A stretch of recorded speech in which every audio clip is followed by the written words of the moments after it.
Good afternoon, Bishop and Conference. I am so excited. I had cherry cobbler and a lemon bar.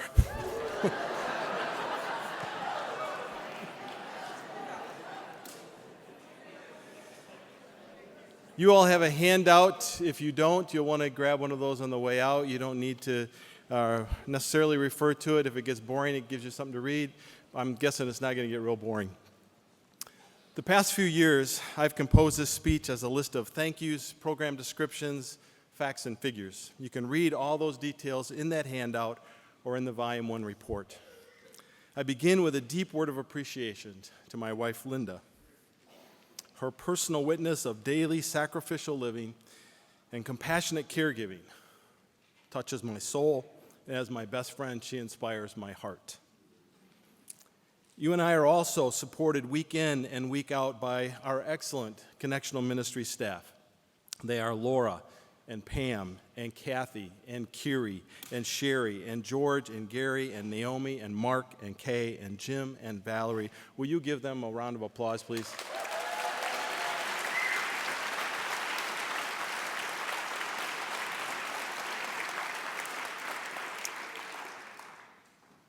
I received my very first paycheck, literally the whole handwritten check concept, from Mr. Kibolowski. Mr. Kibolowski lived right next door to us in Bronson. I had mowed his lawn while he was on vacation for those 2 weeks, and there I was holding my very first ever received paycheck for $3. It was the 1960s, and I was young. I remember my dad helping me set up that passbook bank account. Some of you are far too young to even remember that little cardboard record keeping of all the money you held in possession. It was my first lesson in keeping track of numbers and the importance of having a goal, albeit for me a somewhat self-serving goal that I wanted a basketball backboard and a hoop. But nonetheless, I had a goal in mind. And if this works, ooh, I love it. Well, we're not even close. That's like way further down in the presentation. Please step away from the technology. How about now? There we go. The purpose of saving equals opportunity. John and Charles Wesley told us, earn all you can, save all you can, give all you can. And the early Methodists in England established hospitals and orphanages and Sunday schools. All were a result of that discipleship model. The resources we save can become opportunities to help or to hoard.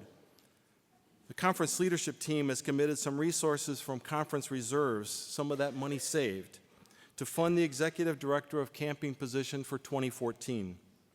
The CLT is counting on you to provide a conference budget that will partially fund this executive director position in 2015 and on into 2016, so that this ministry that reaches almost 2,000 children through site camping and several thousand others through family camp and retreats will become as vibrant and effective as we believe is its potential. The CLT guiding vision for the conference is to help equip and connect congregations so that they can truly be vital and fruitful, and be, as the discipline states, the most significant arena for making disciples and transforming the world. As you know all too well, these significant arenas have slipped a bit in our capacity to accomplish that task. The numbers tell the story. 18 years ago, our General Conference 1996 delegation included 10 persons, 5 laity and 5 clergy. This year, based on our numbers, we will send Nisha and Lori. The CLT has taken a variety of direct actions to help equip congregations to grow. You saw earlier this picture of Laura's office with all those 22 vital church consultations that she was tracking across the spring. Since we began with the first Vital Church Initiative pilot 3 years ago, more than 70 larger and smaller congregations have engaged this process that's geared toward continuous learning, peer mentoring, transformation, and fruitfulness. More than 100 clergy and laity have been trained for leadership roles in the Vital Church Initiative process, and more than 3,000 laity have been engaged in this process when you calculate the number of churches involved. You heard the testimony of Mana Dai, pastor at Bannister United Methodist on the Heartland District, as one of those first smaller church consultations. Can you still feel her energy as she came to this podium yesterday?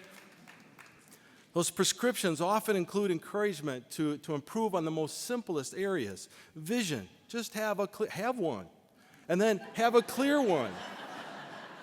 Seriously, we get into some of the churches, nope, there's not a vision. Nope, we're not doing outreach.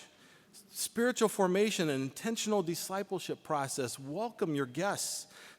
Be a steward of the financial and property resources. Sometimes those prescriptions speak to building issues like have a nursery, have some signage so people can find their way around. Pick up that clutter. It is not a good first impression. Do something about your curb appeal. Plant a flower. Trim that bush and all that grass. It says nobody lives here. And we have seen that in too many churches. But vitality can be seen in our conference in a whole variety of other contexts. Last year, you gave in a one-time offering almost $6,000 towards Spirit Journey. It's an emerging ministry among Native American young people in the Northport area. Easter Sunday, the Northport Church was standing room only. Why? Because many of the adults were in church to hear for the very first time. They were there the very first time ever. And they came to hear their children sing. Your generosity is helping to make disciples and transform the world. I invite you to watch this brief testimony of how Cornerstone United Methodist has helped transform the world of some school children right here in Grand Rapids. The relationship first began when they gave 200 coats to the school. Likely the story has been or could be repeated all across this conference. Watch this. When I came to Campus Elementary, it was known as a hostile environment. We had numerous fights. We had parents coming to the school and arguing with other parents. We had a lot of students out of control and a lot of parents out of control. There was a feel of hopelessness here where the school was going to close because the scores were so low. The teachers' morale was really low. We said, we have to change the culture of this school. Cornerstone has done some major things for us. They just walked in the door one day. Then a big donation of coats came. We had 200 brand new coats, not used coats, come in. Our staff could not believe that someone would give that much and that people care that much. So for our staff, it was so big. They said, well, this church, they really care. There was a bike giveaway Christmas to 2 students. In Cornerstone, we kind of called and we said, well, we need help with bikes, and we weren't sure. Within a second, okay, we got it. Well, we have to work. Those bikes were here. We walked the bikes down one morning, and I said, this is what 2 students are gonna win, a girl and a boy student. It was so emotional. And then that final day when we had the giveaway, one young lady Caitlin, who won, she came down, we called her name, we pulled her name. She could not believe it, and she started just crying in the office. We called her parent couldn't believe it. It was very emotional. Thomas, who won, he just couldn't believe it. His dad was like, well, why is he winning the bike? And we said, for good behavior, for doing the right thing. Now I have all the students trying to get perfect attendance, trying to do all these, get great test scores, get these things, because they're saying, well, someone's really watching me, and they're happy about what I'm achieving. And we let them know Cornerstone Church did this because they believe in you. It's not only the teachers, the staff, my parent believing in me. There's a church, and when you think church, they think this huge Cornerstone Church believes in me, and I can do these things, and they're giving me things. When the environment changes and people start believing that you really can achieve, it's changed everything. We were on the verge of possibly closing as a school. Now we're on the verge of rising and staying open, and our enrollment has doubled. So we thank you from the bottom of our hearts. Our staff thanks you. It's been so much that you've done for us.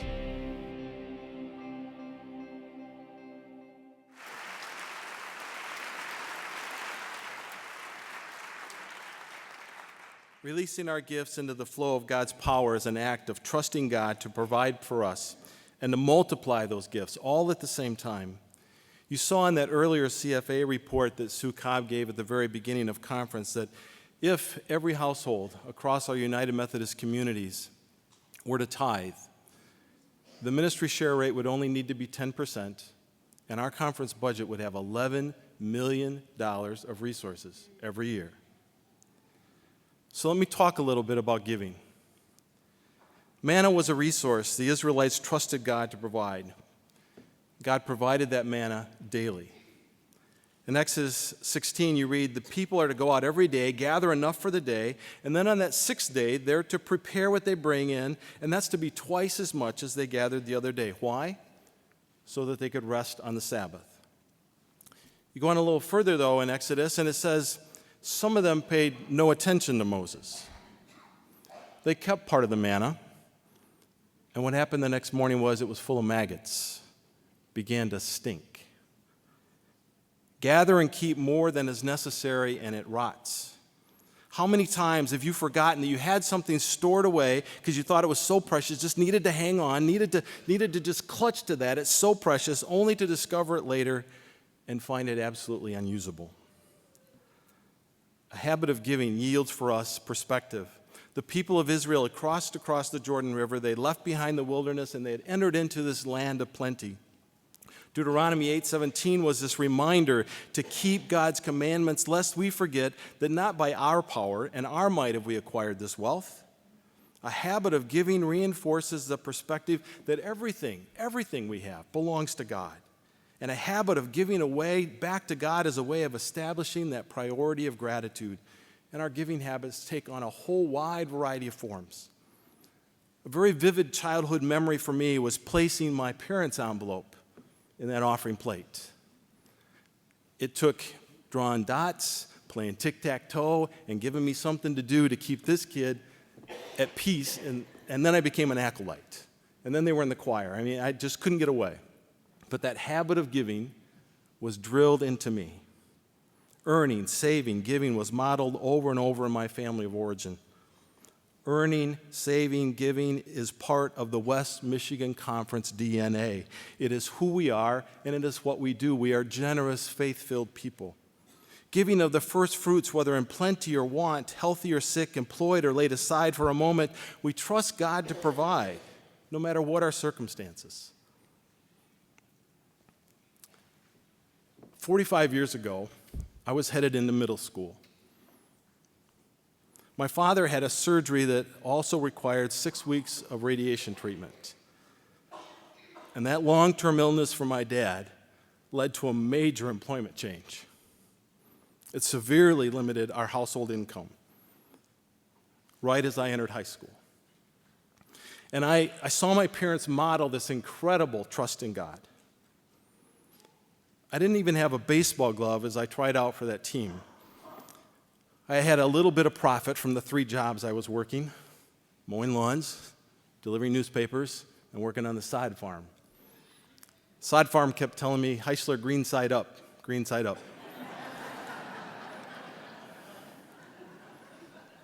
My friend Pete Plum had a baseball mitt for sale. Right there, used to say, Pete Plum. So I gave him $10, and I wrote Benton Heisler, and it became my glove. So I tried out for that baseball team, and I made the team, and I was assigned to first base when I wasn't pitching. But then I discovered I was supposed to have a first baseman's mitt. And this stubby little thing wasn't going to work. But I knew we didn't have $100 at our house to buy a first baseman's mitt. And I remember the embarrassment, the awkwardness, okay? Freshman in high school, sure, I'll just go in and tell the coach we can't do that. A week later, he called me in and said, hey, Heisler, this is for you. And he tossed me a brand new first baseman's mitt. Let me tell you the joy I experienced because of somebody else's generosity. My $10 just simply bought an old used mitt. But today, that $10 can save a life through Imagine No Malaria. All of our West Michigan congregations regularly celebrate generosity and the joy that's found through giving and receiving. The joy of giving is an experience within, and it contributes to other benefits. Your giving has been matched with $50,000 from the National Hispanic Plan. Your general church ministry share is returning. And as a result, Sonia Luna, pictured here, is our area director of Hispanic Latino Ministries. She's part of the fruit of this act of generosity and this area-wide sharing of staffing ministry. I invite you to look at these pictures of people putting gifts into action. Last year, Cornerstone's Kenya team went to a village in need of clean water.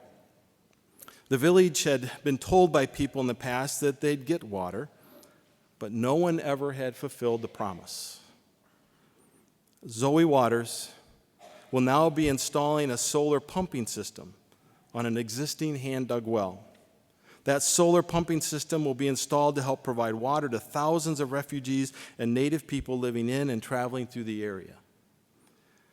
There's a man in this area of Kenya whose name is Gilbert. He's the well driller for Zoe Waters. This past winter, his 34-year-old wife died of malaria, a preventable, treatable, beatable disease. Our action or our inaction, my friends, has life-giving, life-saving consequences. This is Tracy Bowers. She's the director of Cornerstone's outreach ministry, and they're distributing solar-powered Bibles in the Kenyan native language. They call them treasures. It's the gifts of God's word in a person's own language. It changes absolutely everything, and a new generation is inspired.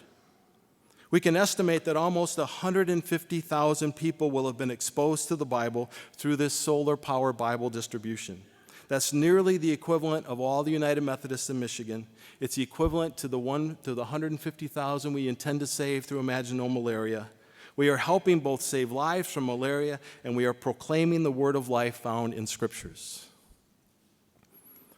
There's a song in my spirit that speaks to me every time I wonder, am I making any difference?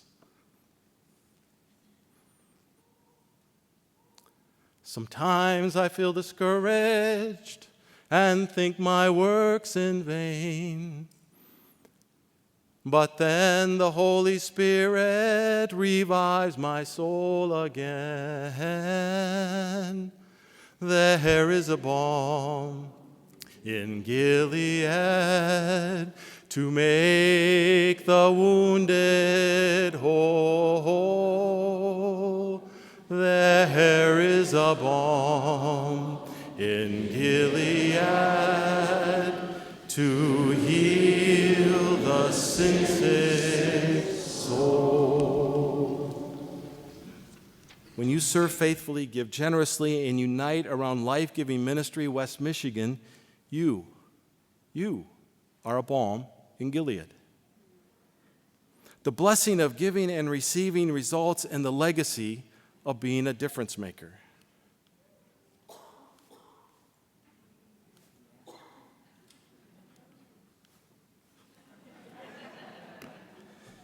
I love it. Genesis 12:2, God said to Abraham, and I think says to us, you are blessed to be a blessing. And our working together with the Detroit Conference has allowed us to multiply our gifts, to make a difference, and to be a blessing in multiple areas. The long laundry list is there on your page, but it's communications and camping and Hispanic Latino ministry and Vital Church Initiative and starting new churches and working together in Wesley Campus Ministry and interns and religion and race cross-cultural training in the Area Human Sexuality Dialogue Task Force. Having Marcia McPhee share both with us and with the Detroit Conference and planning together for a shared overlapping 2016 annual conference. Other collaborative conversations have included the two conference leadership teams, the boards of pension and healthcare, the area point of cabinet and ministry team. That complete list you can read there. And other groups continue to talk about how can we best work together. Your conference leaders continue to pray and discern about what any next steps for greater Michigan area unity toward which the Spirit of God may be moving us. We continue to discover ways that we have been blessed to be a blessing, and often that blessing comes as we collaborate closely. Another example of our shared blessing is our area Imagine No Malaria goal. Thank you, Molly, for your excellent leadership. Way to go.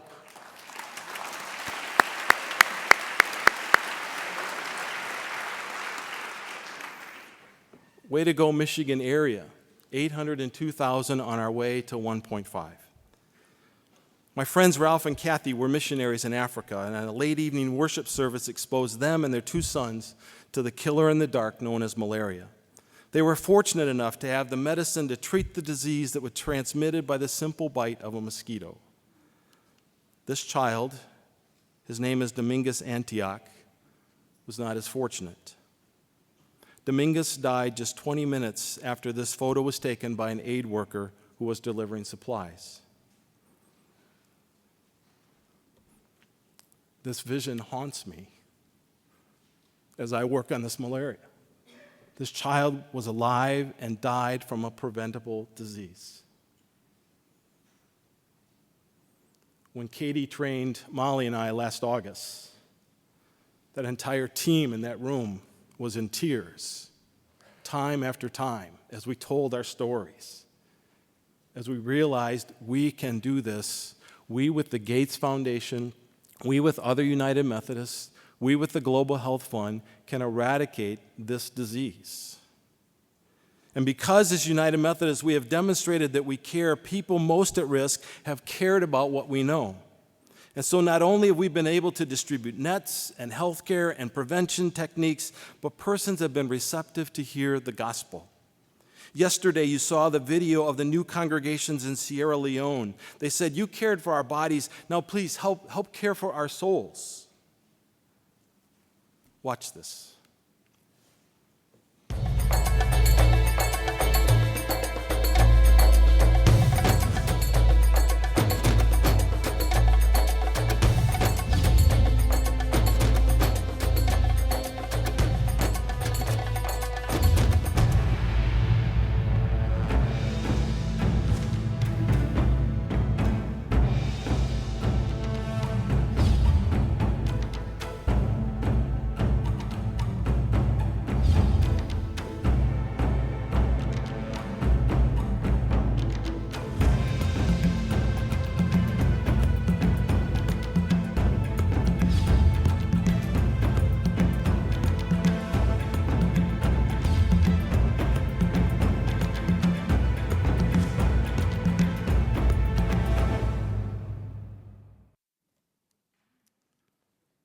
Somebody's generosity in the small town of 400, where I went to high school, gave me that brand new first baseman's mitt.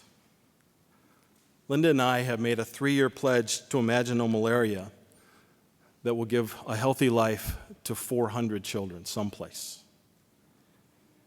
Our Michigan area, as you know, has crossed that 800,000 mark, but we've got a way to go. And some of you may be able to give a 5 or a 6-figure gift toward this. You will launch us into that 1.5 million place. Or some of you know someone that if they were to hear these stories, if they were to understand this passion that we have as a church, they might be willing to get on board. And so I invite you, please, to share those names, share your name with Molly or myself, and we will help that to happen. My friends, we are saving lives, spiritually, physically. We are not playing games. Feels like that sometimes, doesn't it? Long debate over the rules, lots of back and forth about the money, every now and then fight about the structure, long debate about writing a letter to a congressman, then the letters don't get sent. You know who I'm talking about, you that hear that. Too often we have given minimum amount of time and energy to how it is with your soul. Or asking one another, how will you help the soul of another connect with Christ? And sometimes it just feels like we're playing games.